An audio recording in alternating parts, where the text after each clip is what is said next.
All right, welcome, welcome. Thanks for joining us today for MTSS Made Simple. We'll let everybody take a minute to get into the Zoom and get their audio going.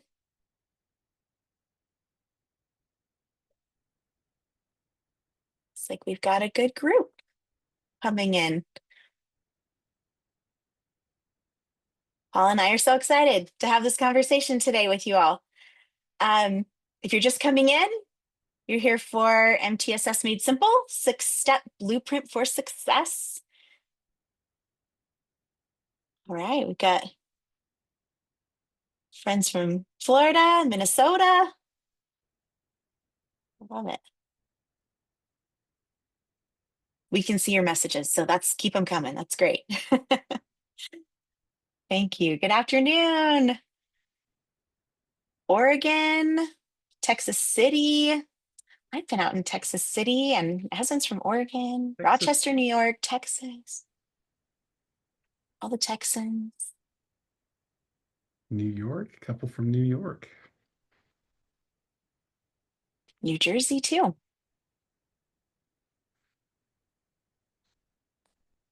All right. Well, we are so glad to have you here. As we're letting a few more people enter the room, just take a minute to think about this question. To what extent is the MTSS model in place at your school or district?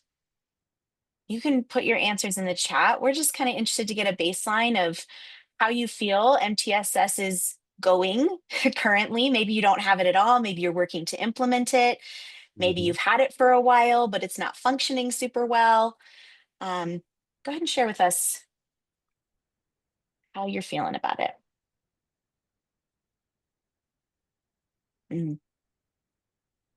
We're working to implement it. Could use some improvements. Yes, I apologize. We're not able to share the chat with the whole viewership, but we can see your messages and we'll try to call things out as we see them. Okay, so Oh, currently not there. What else, and Paul? it doesn't, this is one that resonates with me. It doesn't exist consistently in our district. We have a tiered reading program, and that's about it. I Mhm. see that, I see that a lot. Also got a fully implemented and one that says elementary campuses have MTSS in place, but could Mhm. use some improvements. Interesting call out there. Elementary versus secondary. We do see some differences in the way this gets implemented sometimes.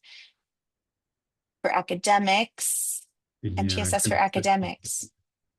consistency is a major issue. You know, if we don't have consistency, it seems to regress into a special education referral process, which Mhm. isn't MTSS.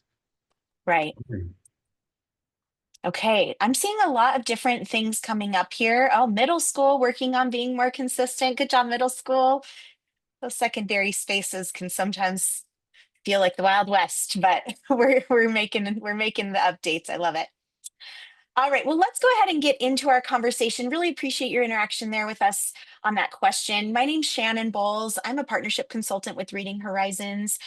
So I work with schools and districts as they are in the process of adopting new literacy curriculums, and through that whole process, providing implementation support and coaching.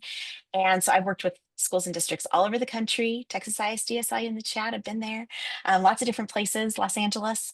And I have with me today Dr. Paul Black. You want to give a quick intro, Paul?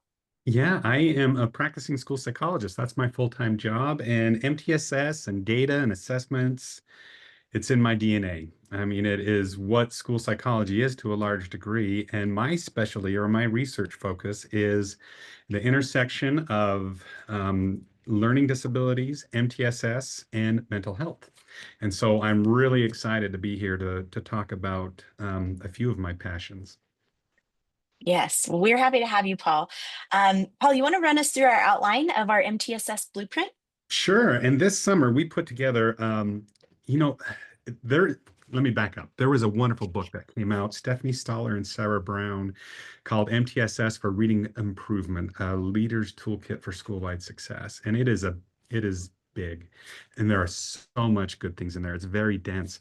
And you and I were talking, we wanted something a little bit more digestible, a little bit more simple, right? And so we put our minds together, and Shannon, you're one of the smartest people I've ever met. We actually created a guide for Reading Horizons to make it digestible. So if you just want to get started, if you just want a good overview, here is what it is. And this is what we came up with, the 6 steps to MTSS, building a team, using data, what about instruction and interventions, how to monitor academic growth and social emotional growth, and just growth in general in a bunch of different areas, and how to engage families throughout and how to keep it going. Consistency in the chat was a real big concern, and hopefully we can help with that with these 6 steps. Thank you. Yes.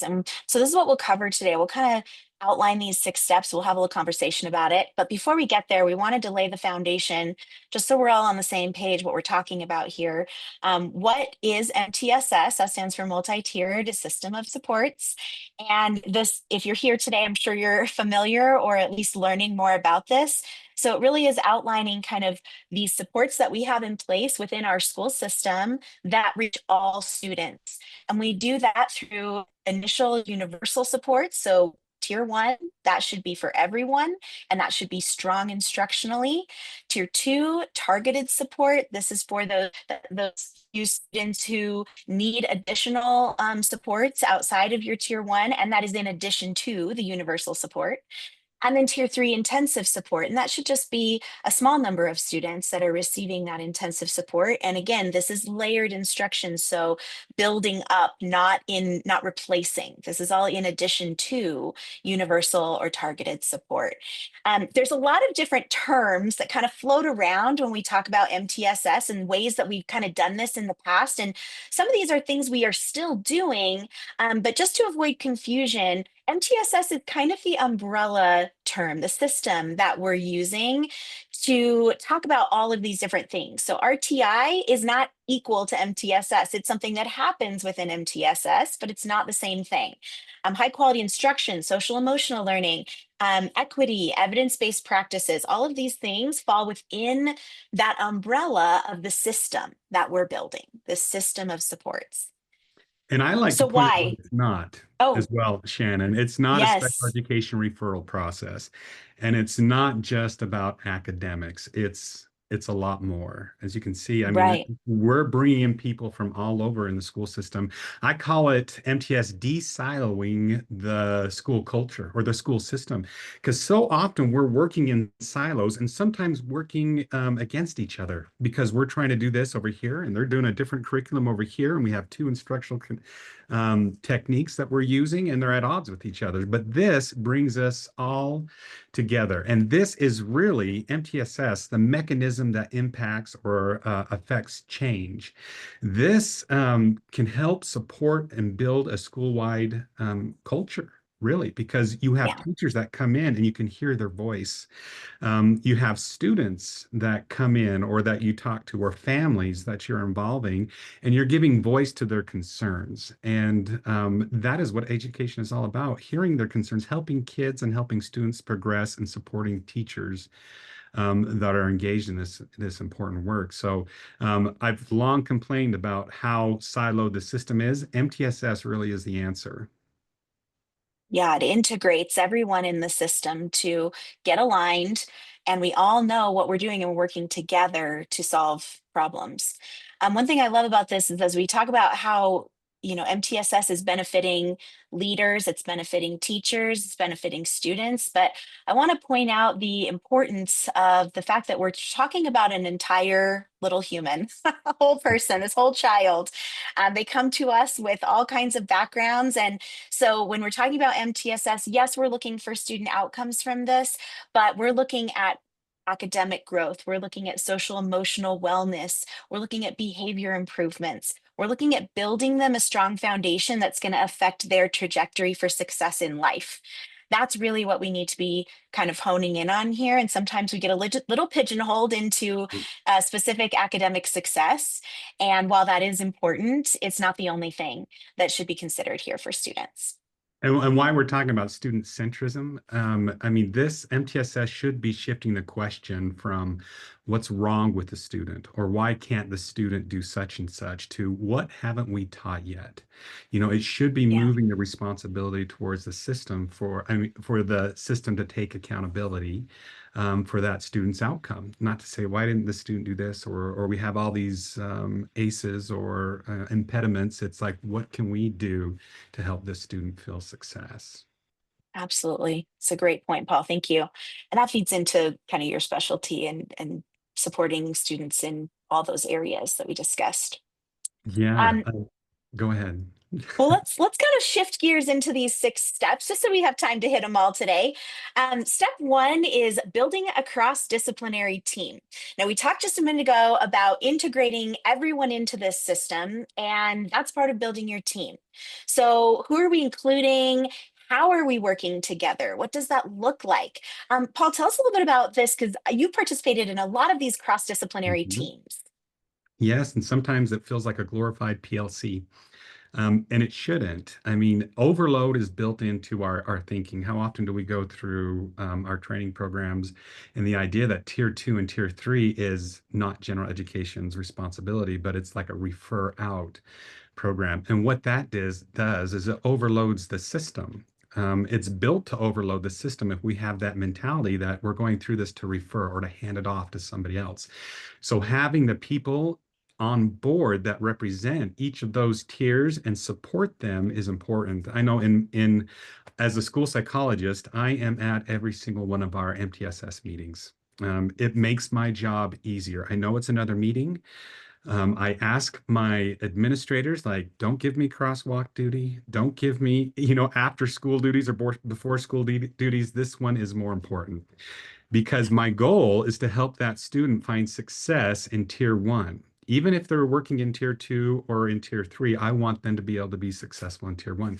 So myself, we have my resource teacher, I have the school counselor, we have a school social worker, general education is represented, and we always have to have an administrator there. And that really sets the tone. If it's important for the administrator, it's important for all of us. And the administrator helps keep us on track. So, because I could talk about students for hours and hours and hours, but he has a cutoff time, which is good. Yeah.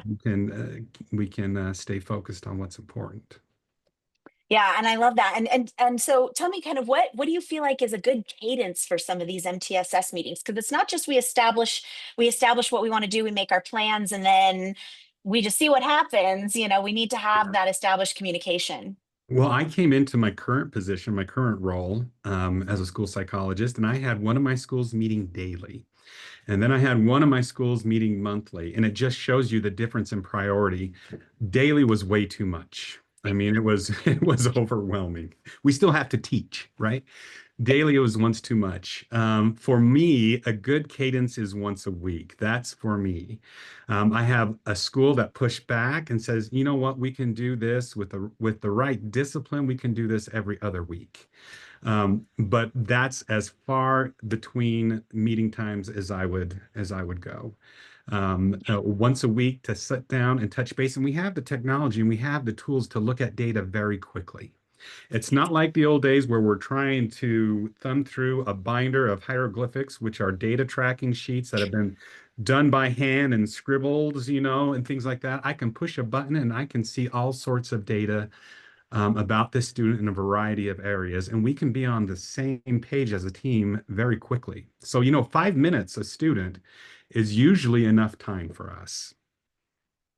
I love that. I'm just going to push us right into that data conversation because that's exactly right. We don't. It's not as labor intensive, hopefully, as it used to Yeah. be to look at our data.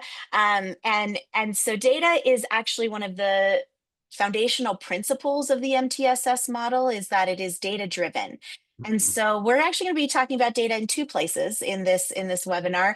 But first, looking at data to identify student needs. So that's kind of the process that we're involved in right now at this point in the school year. We probably have our benchmark data from the beginning of the year. We should have some end of year data from last year to look at, where we can look at multiple data points in these meetings to determine, who is going to be needing those additional supports. And So I love kind of thinking about it like an assessment analysis. What do we have in place? Are there some redundancies? So we want to avoid over assessing, and it's tricky when we want all this data.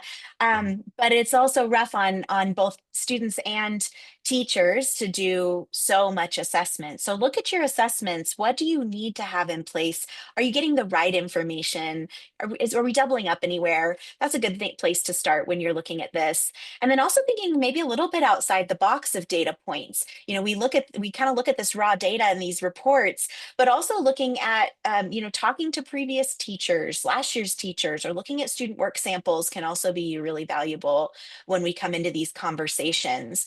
Um, and then the last thing I love to talk about here is, and a key piece of making sure you have a strong MTSS model in place is that you have clear criteria for students to move tiers.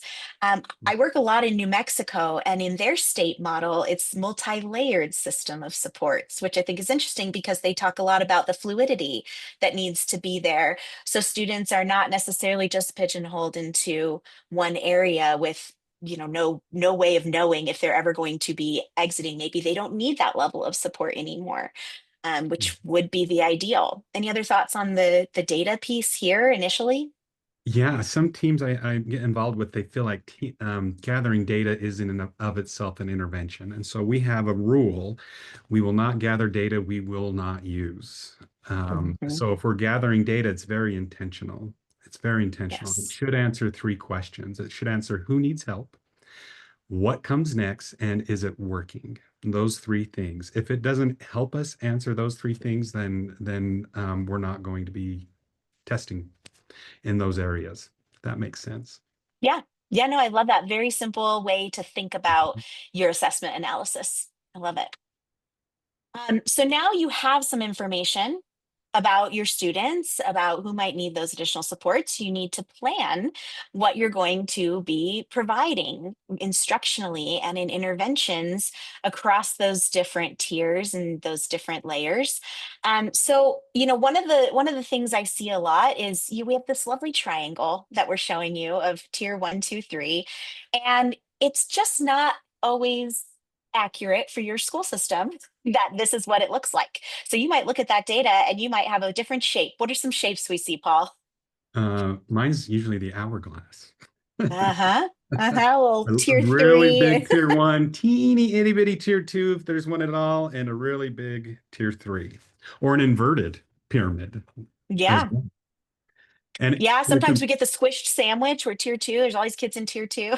yeah, and it's important to know that this just doesn't represent students, this represents resources. Tier one is Yes. where the most of our resources are.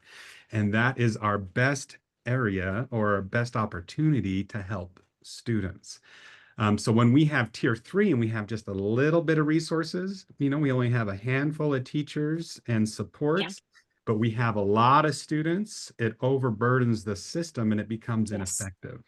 You have a Yeah. great saying. You say you can't intervene your way out of a tier one problem. Is that right? Yes, yes, exactly. So if you're seeing some of those wonky shapes and you don't, your tier one instruction is not effective for a large number of your students, um, it's time to examine what's happening in tier one, right? We shouldn't be seeing that, and there's a reason. So let's take a look and a hard look at what we're doing in those universal supports and why is that not being effective for enough of our students? Because really the idea is that we can bring in something that is going to be effective for about 80% of our students in tier one.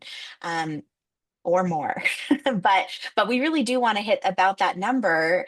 And if we're seeing higher numbers or lower numbers of success proficiency in tier one, then we want to really take a look at instructional practices, programming, all those types of things. What's not working there? The other thing that's interesting here, and you'll notice on our triangle on this slide, we're talking about consistency across our instruction and our interventions as well.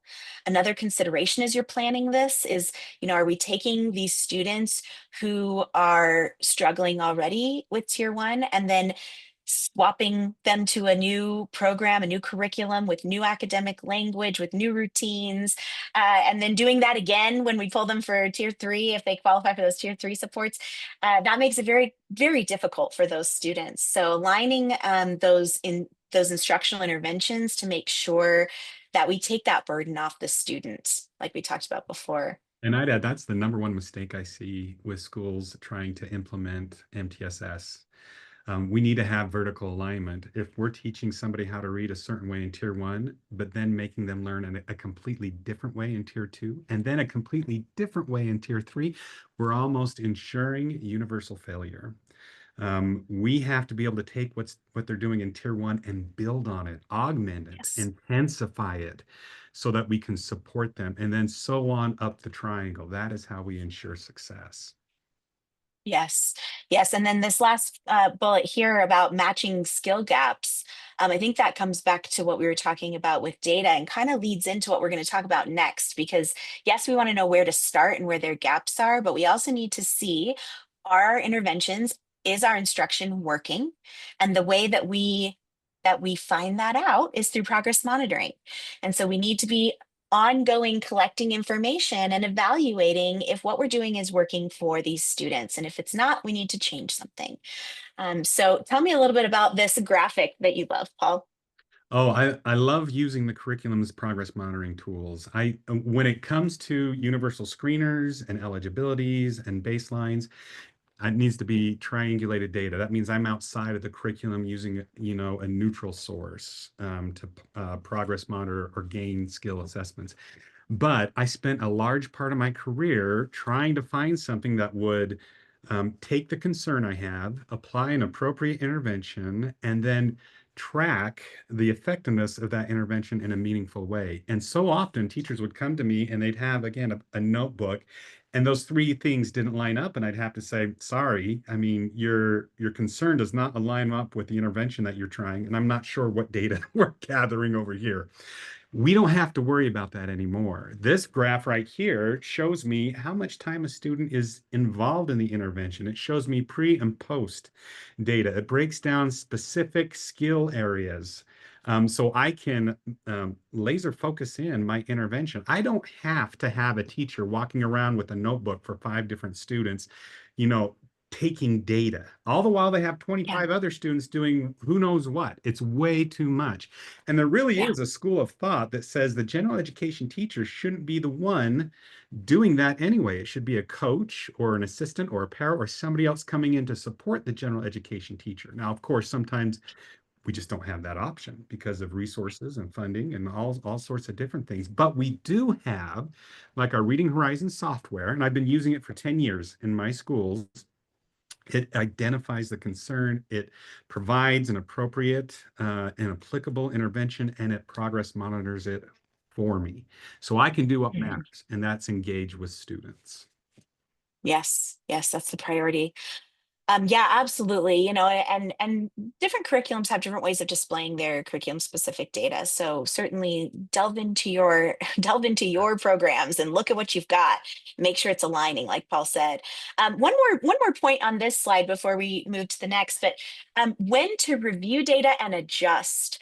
Any thoughts on like a cadence for reviewing data, having those times to really dive in and look? I mean, we're getting this ongoing, maybe daily even, data to Yeah. inform small adjustments. But when are we taking that time to really look at, is this intervention working for this student? And I like to meet the teacher where they're at. Some teachers, they get in a flow and a cadence, and I can progress monitor every day, and it only takes 2 or 3 minutes. And it's really quick and it's easy to do. But some teachers don't like that interruption. They want a Hmm. flow. So at least weekly. So Hmm. I can either progress monitor every day, which is ideal, and then do a multi-skill check on Friday, which is wonderful. But I'll take it if the teacher is going to invest their energy and time and emotion into this, or they're on the fence, like, is this really worth it? And once a week is all I can get, that's what I'll take. Yeah. If there is somebody that can come in and support that teacher and do that progress monitoring daily, that's wonderful. Because what happens is when we meet as a team weekly, we'll broadcast all of that data up on the board. and we'll have wonderful data that shows us this is what we need to do next.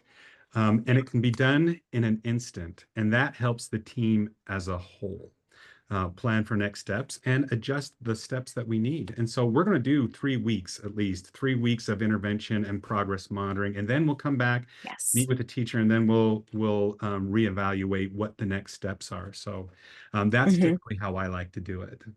Yeah, I love that. And it comes back to this too. I mean, this needs to be made simple. It If we're does. going to be able to do it and do it consistently and well, then we can't make it too complex. So, And Paul and I were discussing, how this works and throwing that data up there and just 5 minutes, look at data and then move it along to have the discussion, make the decision based on what you're seeing. Yeah, I love that. So monitoring that progress continually. So gathering that initial data we talked about earlier, but then using that ongoing data to make adjustments as we go. Step 5, engaging our families. This is something that, as a parent is tough because I've seen it done well and I've seen it done not well and require a lot of advocacy on my part as a parent. And if you're a parent of a child who qualifies for any of these additional supports, you know that this can be a challenge. So what are some things we can do to streamline this, to make it more effective and make sure that the people who spend the most time with these students are involved? well, in the back of my mind, at all of our MTSS meetings, it's how do we encourage trust and build trust with the parent? And that means communication and giving them a voice and letting them know that they're seen. And sometimes parents don't want to be involved for whatever reason. But more often than not, the parent is already aware. They care about their child and they want what's best for them. So when they get brought to SST, or that's what we call it in my district, or MTSS, or whatever vernacular you're using. If we're moving them into tier 2, we immediately do a parent interview, and we're transparent, right? You can't have trust without transparency. And in that interview, we're asking things that we don't know about. What is that child's background? What is their birth history like? When did they learn to talk? What concerns do you have? And I don't just ask the things that could be negatives. I want to say things like, and I want to know things like, what are they good at? What do they love? What would help motivate them? What do they need from me as an educator to help them feel successful or feel good about school? And then I just ask the parent, what would you like me to know? And then we go from there. That way, when we get to tier 3, if we do get to tier 3 and we say we need a test for a disability, it's not a shock. It's not a traumatic experience. They've been a part of the Right. process and there's trust already built in. We've been communicating all the way along and involving them. Exactly. I love that. Well, we're getting close on our time, so we're going to get to our last step here. Deliver ongoing professional learning. We talked about the consistency. We talked about how this needs to be integrated into our school cultures, and part of the way we do that is to have a plan in place to continue to empower our administrators, our building leaders, and our teachers to know how to successfully utilize the instructional interventions we're giving them, how administrators and building leaders and coaches, when and how to coach on this. And as we're involving them in this whole process, meeting together, this becomes a little bit easier because we've already set up that expectation that we're in this together, right? We're all supporting each other. And so I think that this really is a nice way to kind of wrap these steps up. This is the ongoing consistency part, right? And that's what I love about you, Shannon, when you come and you coach in schools. And when I have somebody come from Reading Horizon that coaches, they've been in the classroom um, almost every time. I mean, if I Yeah. don't have to hear another coach come in that's never been in a classroom to tell us how to teach, it will be too soon. And I love the support and the coaching and the in-person support that we get. And one thing about ongoing professional development is you don't need to buy a new curriculum and implement. Use what you have. Change can be messy.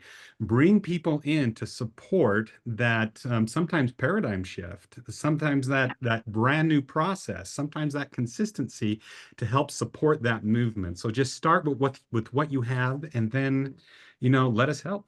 Bring in the experts. Yeah. And as you do this, you'll identify, teacher leaders, you'll identify Yeah. building leaders that are going to really build the sustainability of this over time for you. So, as we kind of are finishing up, we want to talk about a couple things that we have for you. Paul and I worked together to create this simple guide to MTSS. It's an ebook. So, we talked about the 6 steps today briefly. The ebook is going to be sent to you in your inbox tomorrow, and it goes into a little more detail about these 6 steps. Um, we also mentioned that book. That's Yeah. by Stephanie Staller and Sarah Brown. Yeah. Paul, tell us what we're doing with the book. Oh, they're two school psychologists too, and they're just I know, I saw it in the chat. Ohio, and they're wonderful. We actually had them on Literacy Talks, season 8, episode 6. If you want to hear the authors go into a deep dive, they're friends of Reading Horizons. They're wonderful, and I would be happy to get that book for you. If you are a district administrator and you want support with MTSS and you're ready to take a deep dive, this was the summer teaching. Wait, the Reading League summer book study, right? Yeah, yes. So Stephanie Stoller and Sarah Brown's book was the Reading League's summer book club book. So that's when I read it. And then Um, Literacy Talks, our podcast that's sponsored by Reading Horizons, had the authors on the podcast. So those are great follow-up resources. If you would like us to reach out to you and bring you a copy of the book and talk mhm. more about this, please answer yes on the poll question that's popping up on your screen. And if you do not need that, or you're not interested at the moment in hearing from us, that's okay too. Go ahead and just click no. The other thing that I wanted to point out here is that if you are not watching this live, you will not see that poll question pop up.